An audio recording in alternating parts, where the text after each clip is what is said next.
Yes, you guys read that title correctly. Today is my biggest loss yet. Losses are part of the process. It's still a considerably small loss, a loss of currently $58, which we have here.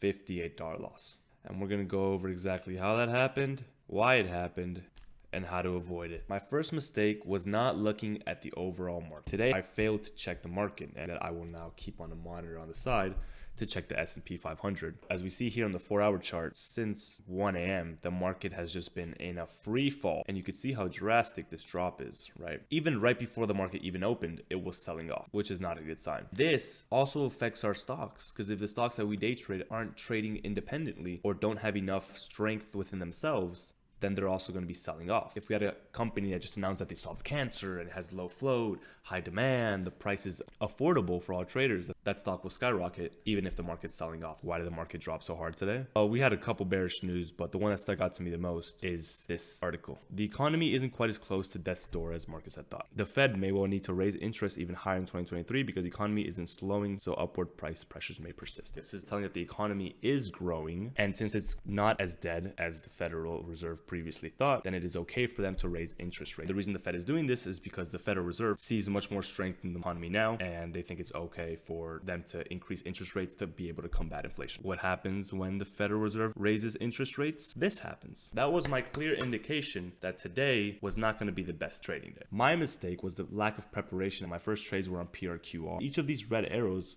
indicates when I bought. You can already understand why I kept getting stopped out. I bought at these highs. I kept buying in high already. An adequate scalping strategy where you buy high and sell higher requires you to have a good setup beforehand. Good indication that the stock is going to keep going higher because of a previous pattern that was showing up or increase in volume, but I didn't have anything. The market just opened. Anything is possible. Buying right at market open was my first mistake. I stopped out. Consolidates. Buyers buy the dip, rises up, and of course I buy all the way at the top. Was a rookie mistake, and I was expecting to move higher and the support here, and I stopped out, which again the stock rose to around this level again, and I buy at the highest point that the stock could have gone. Expecting the break of 305, and clearly since I had not scaled in, that's my next mistake. That's why all my positions on PRQ are stopped. Looking at ape here, I bought right at resistance.